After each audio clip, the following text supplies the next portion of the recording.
금은 마치 보험 같은 거예요. 이 금이라는 자산은 내가 갖고 있지 않으면 언젠가 정말 그렇게 화폐 가치가 크게 떨어진다던가 경제위기가 오는 그런 시기에 나의 자산을 보호받지 못해서 방어 용도, 보험의 용도로 금을 사는 거라서 너무 많은 비중을 금에 두기보다는 전체 자산의 한 10% 정도를 담아두라고 얘기하거든요. 지금처럼 금에 대한 중요성이 더 커지고 세계가 격변하는 이런 시기에는 금의 비중을 잠깐 늘렸다가 이제 어느 정도 금이 이제 뭐 적정 가치가 왔다던가 매도 시그널 같은 게 나온다라고 할 때는 그때는 금의 비중을 다시 10%로 돌아가는 요런 게 가장 좋지 않을까 싶습니다.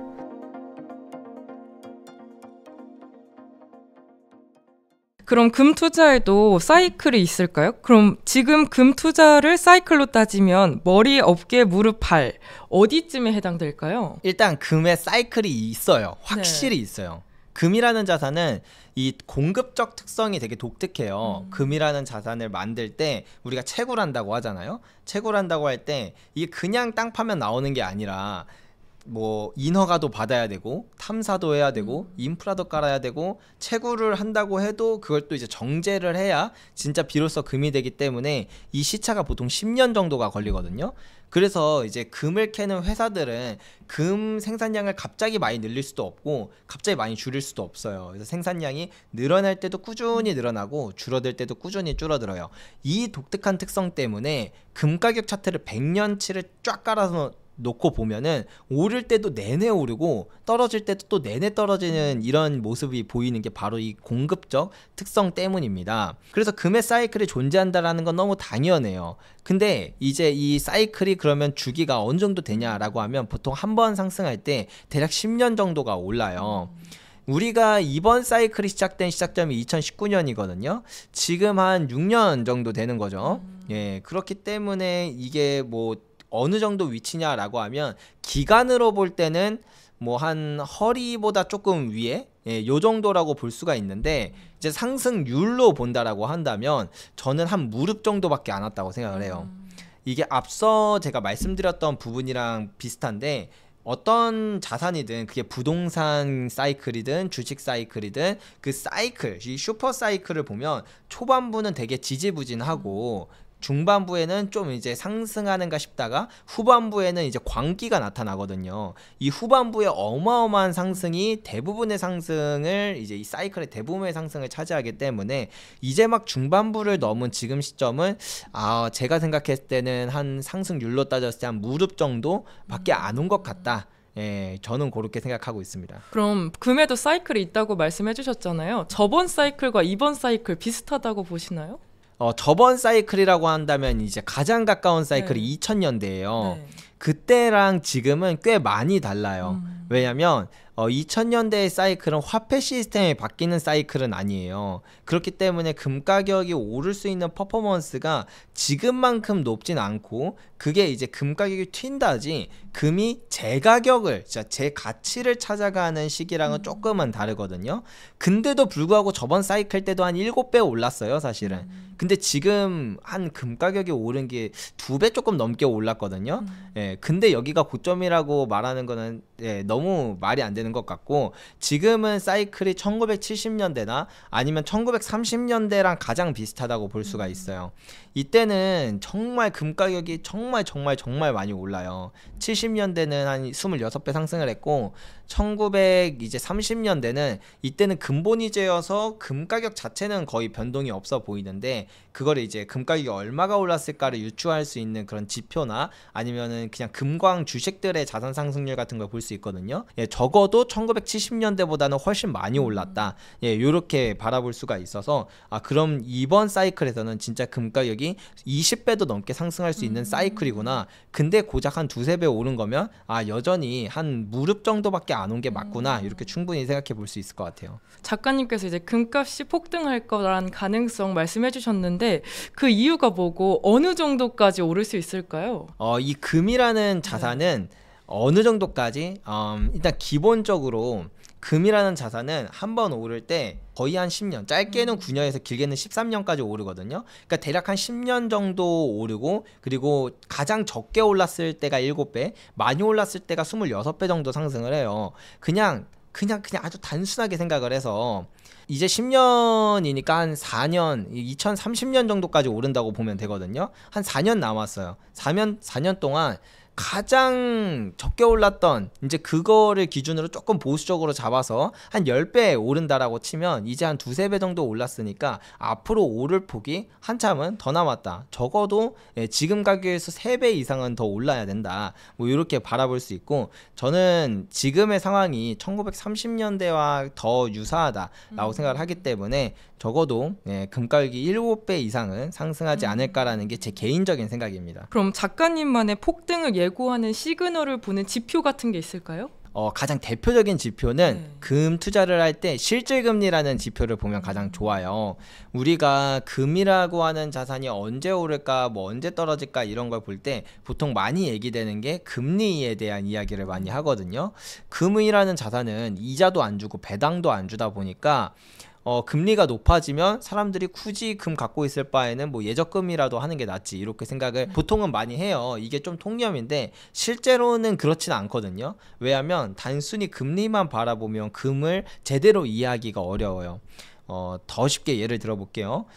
1년에 금리를 20%씩 준다라고 해도 1년에 물가가 막 2배씩 뛰어요. 그러면 내가 10,000원을 저축해서 내년에 12,000원이 됐는데 10,000원짜리 피자는 20,000원이 돼 있는 거예요. 그러면 나는 괜히 저축을 해서 피자 한 판 사 먹을 수 있었던 돈이 피자 한 판도 못 사 먹는 돈이 돼버리는 이런 상황이 되면 사람들은 굳이 예적금을 하지 않아요. 차라리 그냥 뭐 미리 먹을 쌀을 산다던가 아니면 그런 필수재들을 사재기를 한다던가, 돈이 너무 많으신 분들은 이제 금과 같은 실물 자산을 당연히 살 수밖에 없겠죠.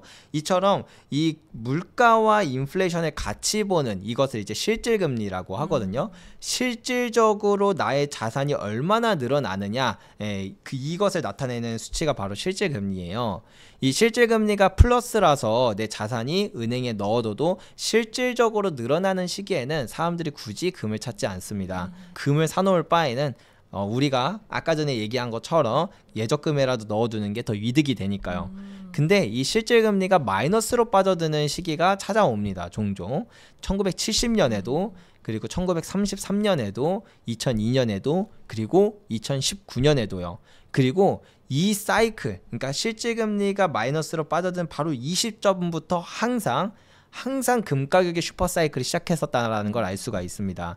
그래서 우리도 이런 슈퍼사이클이 시작되었다라는 건 우리가 충분히 이해해 볼 수 있고, 이 실질금리가 얼마나 빠르게 이 하락 추세로 계속 나아가고 있느냐, 이게 되게 중요한데, 이번 실질금리가 보통 실질금리가 한 3번 정도 파동을 그리면서 하락하거든요. 첫 번째 파동보다는 두 번째 파동이 더 낮고, 두 번째 파동보다는 세 번째 파동이 실질금리가 더 낮아요. 근데 이제 2000년대 같은 경우에는 실질금리가 최저점을 찍었을 때가 한 3% 정도 됐고, 그리고 1970년대는 한 5%가 조금 넘었어요. 한 6%는 조금 안 되나, 한 5.7%? 이 실질금리가 낮으면 낮을수록 금의 상승률이 훨씬 더 높아져요. 훨씬 더 사람들이 금을 찾는 수요가 많아진다라는 거죠. 근데 이번에는 첫 번째 파동부터 거의 1970년대 가장 낮았던 실질금리보다 더 낮아졌어요. 그렇기 때문에 이번에 상승 사이클이 우리가 금이 뭐 지금 올라가는 이 정도, 지금 금이 올라온 이 정도 수준과는 차원이 다른 상승이 있을 수도 있겠구나라고 충분히 생각할 만한 그런 이야기가 되는 게 이 실질금리를 봐도 알 수 있다, 이렇게 생각하시면 될 것 같아요. 그럼 금은 꾸준히 모아가야 하는 걸까요? 특정 시그널이 보이면은 매도를 해야 될까요? 이게 되게 얘기가 분분하긴 해요.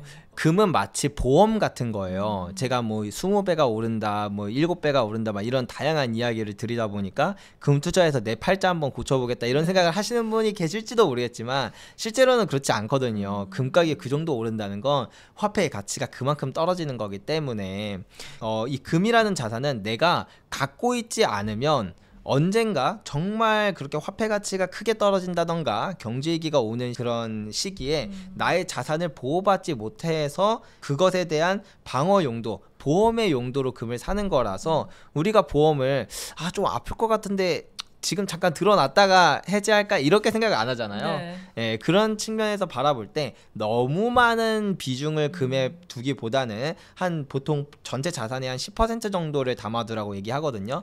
예, 보험의 측면에서 그 정도는 늘 담아두시고 지금처럼 금에 대한 중요성이 더 커지고 세계가 격변하는 이런 시기에는 금의 비중을 잠깐 늘렸다가 이제 어느 정도 금이 이제 뭐 적정 가치가 왔다던가 매도 시그널 같은 게 나온다라고 할 때는 그때는 금의 비중을 다시 10%로 돌아가는 요런 게 가장 좋지 않을까 싶습니다. 그럼 작가님이 많은 투자자분들 보실 거 아니에요. 장기 보유자분들이 흔히 하는 실수나 후회 같은 것도 있을까요? 있죠.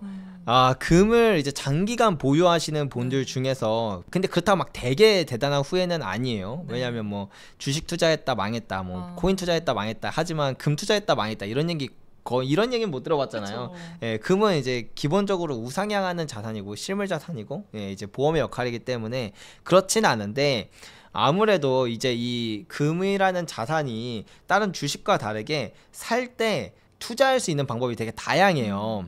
주식은 그냥 주식 어플 키고 뭐 삼성전자면 삼성전자, SK하이닉스면 하이닉스 이렇게 검색하면 돼서 그냥 사면 되지만 금은 뭐 ETF도 있고 실물을 살 수도 있고 아까 말씀드렸던 뭐 KRX가 될 수도 있고 뭐 금 통장도 있고 정말 다양한 방법이 있어요. 근데 이게 문제가 뭐냐면 살 때는 내가 잘못됐는지 잘 몰라요. 저는 7년차 투자자이기 때문에 누군가가 어떠한 상황인데 금을 이 방법으로 이렇게 이 가격에 샀다 그러면 와, 저 큰일 났는데 생각을 하지만 그 사람은 그걸 잘 몰라요. 왜냐하면 내가 지금 당장 금을 팔면 내가 살 땐 이 가격이었는데 팔 땐 이 가격이네? 나 이만큼 손실 봤잖아. 내가 잘못 판단을 했구나 라고 알 텐데 근데 이제 보통 금을 사면은 되게 장기 보유를 한단 말이에요. 일반적으로 예, 막 5년 10년 뒤에 팔면은 내가 그 팔 때 그 금이라는 자산은 문제는 살 때 생기는데 그걸 깨닫는 건 팔 때 깨달아요. 그렇기 때문에 이제 나중에 한 5년 지나서 좀 너무 아쉽다 그때 이렇게 하지 말 걸 생각하는 경우가 생기거든요. 그래서 만약에 이런 것들에 대해서 좀 미리 방지할 수 있는 조언을 드리자면 첫 번째 그냥 KRX 금시장을 이용해서 사고 파는 게 좋습니다. 여기는 살 때 팔 때 가격도 이제 같은 가격에서 이제 이어지고 그리고 살 때 팔 때 수수료도 매우 적고 세금도 없기 때문에 내가 초보자라면 KRX 금투자라는 그런 방식으로 투자를 하시는 걸 추천드리고 실물을 사신다라고 할 때는 솔직히 업체를 잘 골라야 돼요. 잘 골라야 된다기보단 그냥 차라리 발품을 좀 많이 파시는 게 좋을 것 같아요. 왜냐하면 금은방마다도 가격이 다 다르고 금거래소마다도 다 가격이 달라요. 근데 뭐 예를 들면 뭐 어떤 금거래소가 뭐 오늘 55만 원에 판다 라고 하면은 그게 아무리 유명한 금거래소라고 하더라도 그 가격이 꼭 적정한 가격은 아닐 가능성이 되게 높거든요. 예, 그렇기 때문에 뭐 금은방도 그 다음에 금거래소들도 가격을 좀 몇 군데 비교해 보시고 여기가 유독 비싼 거였네. 이런 것들을 좀 체크한 다음에 적어도 한 3군데에서 5군데 정도는 비교해 보시고 사시면 막 그렇게까지 크게 잘못된 판단을 하실 일은 없으실 것이다. 이렇게 말씀드리고 싶어요. 금을 투자하는 방법에 실물 금을 구매하는 방법도 있고 ETF를 구매하는 방법도 있고 금감 주식을 하는 방법도 있잖아요. 뭘 하는 게 가장 짧은 시간 내에 이윤을 많이 볼 수 있을까요? 짧은 시간이라고 한다면 사실은 금강 주식이 제일 좋을 수 있죠. 왜냐하면 금강 주식이 일단 기본적으로 금이 오를 때 정말 많이 올라요. 진짜 심한 경우는 금 가격이 7배 올랐는데 금강 주식은 1000배 상승하는 애들도 있거든요. 그 정도면 인생 바꿀 수 있겠죠. 근데 물론 그만큼 하이 리스크 하이 리턴이라서 우리가 뭐 단기간에 이제 금을 투자한다라는 목적은 조금 취지에 맞지 않다. 금은 기본적으로 추세가 장기예요. 10년 내내 오르는 자산인데 1, 2년 만에 쇼부를 보려고 하는 건 이제 이 자산과 성격이 맞지 않으니까 그런 분들은 코인 투자나 주식 투자로 가시는 걸 좀 더 추천드립니다. 그럼 작가님이 생각하시는 금 투자의 본질 한마디로 하면 뭐라고 할 수 있을까요? 금 투자는 화폐의 가치가 급격하게 하락하는 시기에 나를 지켜주는 거의 유일한 자산이라고 생각하시면 돼요. 지금의 상황이 화폐의 가치가 정말 무차별적으로 하락하고 있고 실제로 뭐 정부에서 발표되는 그런 소비자 물가 상승률과 우리가 느끼는 물가 상승률이 되게 다르잖아요. 앞으로 물가가 다시 낮아지는 시기가 찾아온다는 걸 상상하기 어렵다시피 이미 패러다임이 되게 많이 바뀌었어요. 이런 시기에서 나의 자산을 지키고 더 나아가서 나의 자산을 조금 더 증식시킬 수 있는 그런 기회가 바로 금에 있다고 저는 생각을 하기 때문에 여러분들도 많이도 필요 없어요. 내 전체 자산의 한 10% 정도를 금으로 보유하는 것부터 시작해 보시면 어떨까 이렇게 말씀드리고 싶습니다. 그럼 금을 어떻게 하면 저렴하고 효율적으로 살 수 있을까요? 방법이 있어요. 네.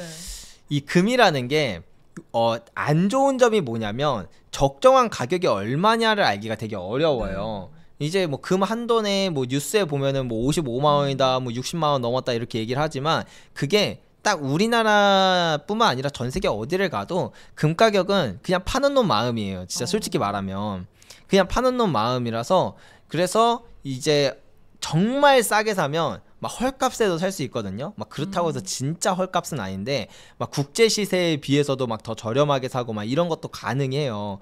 그렇기 때문에 그나마 꿀팁이라고 한다면 이왕이면 개인간 거래를 이용하는 게 좀 좋기는 합니다.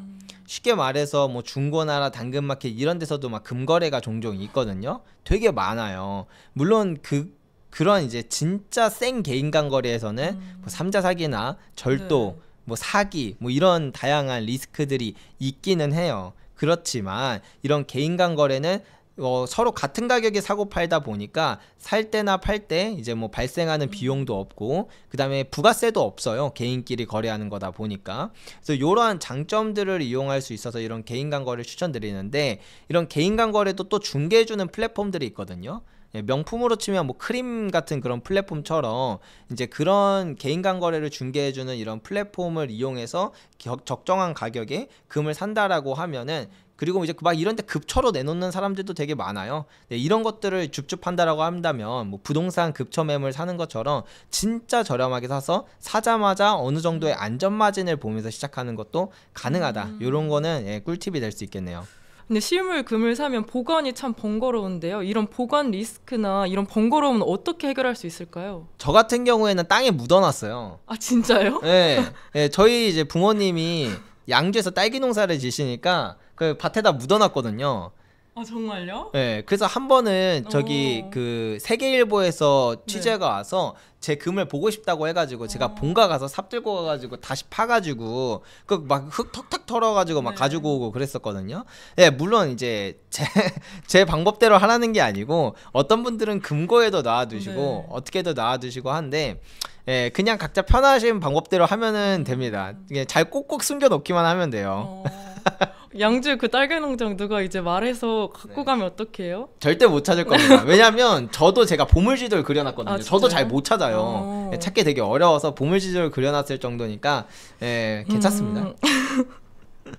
그럼 앞으로 작가님이 생각하시는 5년 뒤에 자산 시장에서 금은 어느 위치 정도까지 갈 수 있을까요? 적어도 그러니까 지금부터 2030년이라고 칠게요.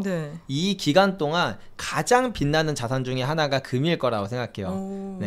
가격은 어느 정도까지 예상하세요? 가격이요? 가격은 그러니까 최소 저는 2만 1,000불을 돌파할 거라고 생각해요. 그러니까 우리나라 돈으로 치면은 지금 한 돈당 한 60만 원 정도 하거든요. 이게 한 300만 원 된다. 적어도 한 6배는 더 올라간 지점이 가장 최소지 않을까. 최소한 그 정도 가격 이상은 올라가 있지 않을까라고 개인적으로는 생각합니다. 그럼 금 투자에 있어서 언제 사느냐보다 더 중요한 게 있다면 뭐라고 말씀해 주실 수 있을까요? 제가 유튜브를 시작한 지가 지금 6년 차거든요. 2020년부터 시작을 했어요. 근데 완전 초창기 구독자분들도 계실 거잖아요. 근데 그 중에서 지금까지 금 투자하고 있는 사람이 거의 없어요. 되게 웃기잖아요. 그때 금이 얼마나 쌌냐면 지금 한 돈에 한 60만 원 하거든요. 그때 금 한 돈이 20만 원이 좀 안 됐어요. 그 좋은 시기에 금을 샀던 사람 중에 그 수많은 금을 산 구독자분들 중에 사실 지금까지 금을 보유하신 분이 거의 없어요. 우리가 잘 생각해 보면 금을 샀냐, 얼마나 좋은 시기에 사냐, 얼마를 샀냐, 사실 이것보다 내가 이 자산을 왜 샀는지, 앞으로 이 자산이 어떻게 될 건지에 대한 스스로에 대한 확신이 되게 중요하다고 생각해요. 그게 없으면 막 요즘에는 뭐 전쟁이다 뭐다 하면서 금이 막 오를 때는 잘 오를 것 같아. 기분 좋지. 근데 이러다 보면 또 시기적으로 막 관세 전쟁이 완화되고 뭐 금리 인상기가 다시 찾아오고 뭐 이런 다양한 또 금에 안 좋은 악재들이 터지면 나 금 팔아야 되나? 어떡하지? 내가 금 샀던 거 잘못된 판다니까? 이렇게 사람이 휩쓸리게 돼요. 사실은 금의 본질은 하나도 바뀌지 않았음에도 불구하고 그런 어떻게 보면 일종의 해프닝 같은 일들이 계속 이렇게 왔다리 갔다리 시장이 변함에 따라 나의 생각도 쉽게 휩쓸리게 마련이거든요. 그렇기 때문에 좀 더 본질적으로 좀 긴 호흡의 관점에서 이 금이 왜 지금 패러다임의 변화에서 슈퍼사이클인가 이런 것들을 충분히 이해하는 게 언제 사느냐보다 훨씬 중요하다고 생각합니다. 만약에 내가 지금 단기적인 최고점에 산다고 하잖아요. 그래도 별 의미가 없어요. 예를 들면 지금 한 55만 원 하잖아요. 근데 아나운서님이 60만 원에 사셨어요. 남들보다 5만 원이나 비쌀 때 샀어요. 되게 슬프시죠? 근데 이제 2030년이 돼서 진짜로 300만 원 같다고 생각해봐요. 그럼 300만 원이 된 그 2030년에 내가 2025년에 60만 원에 샀던 걸 후회할까요? 야, 5만 원 그때 더 비싸게 산 걸 내가 너무 후회한다. 이런 생각 당연히 안 하잖아요. 2025년에 내가 금 사길 너무 잘했다. 그러니까 그 2025년 중에서 뭐 5만 원 비쌀 때 살지 5만 원 싸게 샀는지 이거는 어차피 긴 호흡의 관점에서 보면은 나중에 그 상승의 마지막에 가서 보면 별 의미 없어요. 그래서 언제 사느냐보다 내 마음가짐, 이 긴 호흡의 관점에서 금을 어떻게 바라보는지가 훨씬 더 중요하다고 생각합니다. 길게 갖고 가야 되는 투자네요. 네, 맞습니다. 네, 오늘 조기원 작가님과 금 관련 이야기 나눠봤는데요. 하락과 상승 반복 속에 결국 가져가야 되는 건 인내와 끈기인 것 같아요. 작가님, 저희 성공의 진심인 구독자분들께 한 말씀만 부탁드려요. 네, 성정길 구독자 여러분, 아무래도 지금 되게 격변의 세상 속에서 금이 이렇게 많이 빛을 보고 있고 그래서 여러분들도 금에 관심을 가졌으면 좋겠다 이렇게 생각을 하는데요. 이렇게 금을 처음 관심을 가지게 되셨다면 단순히 그냥 이게 관심에서 끝나는 게 아니라 한돈만이라도 아니 진짜 1g만이라도 좋으니까 금을 실제로 보유해 보시면서 조금씩 금에 대해 알아가시면 더 좋은 방향이 되지 않을까 싶습니다. 네, 오늘 이야기 구독자분들한테도 정말 많은 도움이 됐을 것 같은데요. 저희는 다음에 더 재미있는 콘텐츠로 찾아오겠습니다. 감사합니다. 감사합니다.